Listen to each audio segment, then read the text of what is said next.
বাসা কোন জায়গায় আপনার? আমার বাসা হচ্ছে গলিয়া বাজার পশ্চিম পাশে, পঞ্চগড়ে। জোরে বলেন। গলিয়া বাজারের পশ্চিমে হুম। সরকারপাড়া, পোস্ট টুনিরহাট, জেলা থানা পঞ্চগড়। আর ইউনিয়নের নাম হলো 4 নং কামাতকাদালডিগি ইউনিয়ন। এক্স রে রিপোর্ট দেখি। শুনলেন কার কাছে আমার এই জায়গার কথা?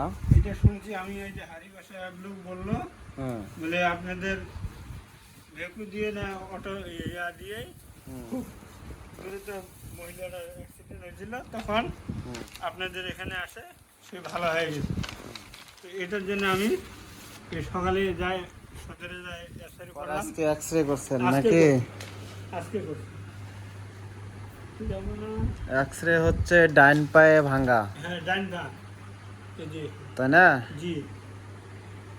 এখন ডাইন পায়েটা ভাঙছিল কেমন করে?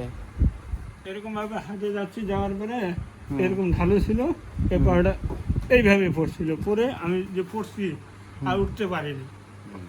3-4 জনে ধরে এখান থেকে মানে 10 হাত দূরে আমার বাসা, এরকম ভাবে আলোক করে নিয়ে ঘরে নিয়ে আমার সুতায় দিয়েছে। ডাক্তারের চিকিৎসা পাতি করাননি? করছিলাম, ওই যে দুলাল কবিরাজে ওখানে গেছি, পঞ্চগড়ে বোধহয় দুলাল বোদা। আছে। দুলাল কবিরাজ ওখান থেকে যে করে আনে আমার চেম্বারে দিছে। বলছে কিসে কিসে আসছে, বললাম বলে আমি আসছিলাম, ওই অটোয় আসে হুইল চেয়ার নিয়ে গেছি সাথে। নিয়ে যাওয়ার পরে তখন বলতেছে না, তোমার চিকিৎসা আমি দিব না। কেন? ওই যে একা গেছে, আমার তো সাথে কেউ নাই, একমাত্র আল্লাহ ছাড়া কেউ নেই। ছেলে আছে গাঁজা খায়, আমাকে মারতে আসে, এজন্য আমার ছেলেকেও সাথে নিয়ে আসি নাই। এগুলা কোনো কথা হইলো? সাহায্য তুলছি আর আসছি, সাহায্য তুলছি আর আসছি, যেটা সত্য। সত্য কথা যেখানে যাবেন ওখানে মাম আছে, মিথ্যার মাম নেই। এখন এই যে আজকে যে এক্স রে করছেন, জি। এক্স রে ওই ডাক্তার কি বলছে আপনার? হাড় জোড়া লাগছে না, না হাত জোড়া ফাটে লাগে গেছে। না? ফাটা। আর আপনার হাড়টা ভাঙ্গে গেছে একবারে, বুঝছেন? জি জি। ভাঙ্গে মানে হাড়ের মাথাটা এইরকম থাকবে, এইরকম না থাকে এইরকম ভ্যাকড়া হয়ে জোড়া লাগছে, ও, বুঝতে পারছেন? জি জি।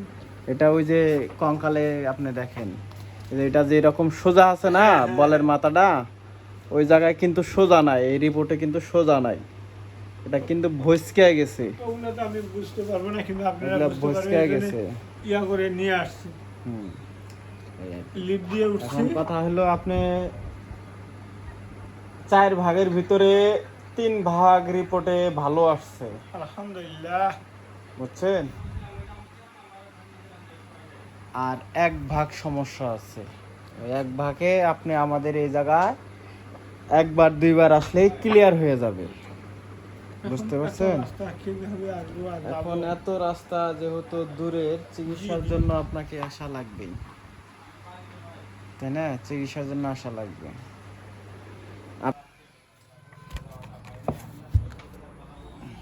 এবার সে হ্যাঁ হ্যাঁ, কোটিটা বাহির করেন।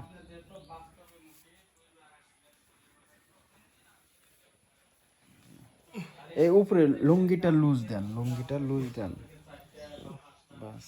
কাম্মায় করতেছে আমার। লুজ দিয়া ওই জায়গাটুকু বাহির করেন, আপনি কোটির জায়গাটা বাহির করেন।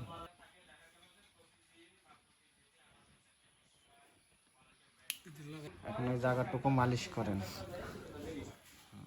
জোরে জোরে মালিশ করেন। বিপদ দিছে আল্লাহ, উদ্ধারও করবে আল্লাহ। আল্লাহ আপনাকেও ভালো রাখবে, ওই জায়গা আল্লাহ মালিশ সুস্থ করেন। শরীরে রাখুক। আপনি ওই জায়গা আঘাত পাইছিলেন কেমন করে? এই যেরকম ঢালু ছিল, পাখা থেকে নামছি, নামার পরে শেষ হয়ে গেছে। বুঝতে পারছি। এই যে ধান কাটলো যে, তারপরে হাত সরান এখন।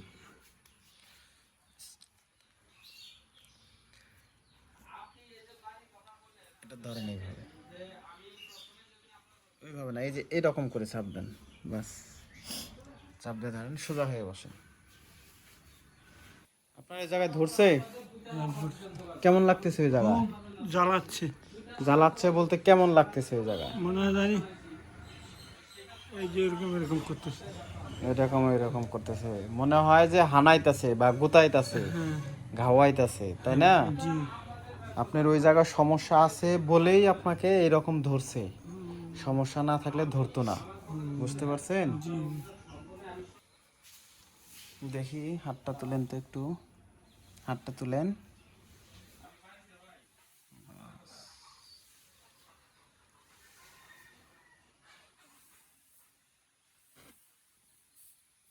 দেখি আঙ্কেল, হাতটা সরান।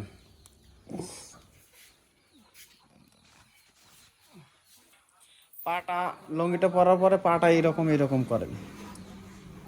হুম, করেন করেন।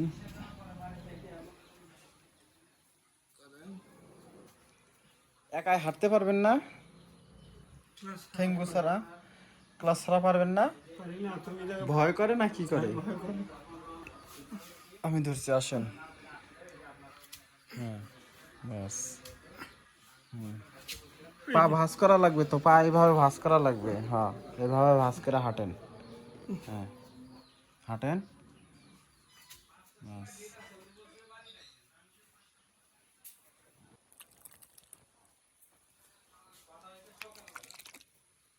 দাঁড়ান, ওষুধটা নেন।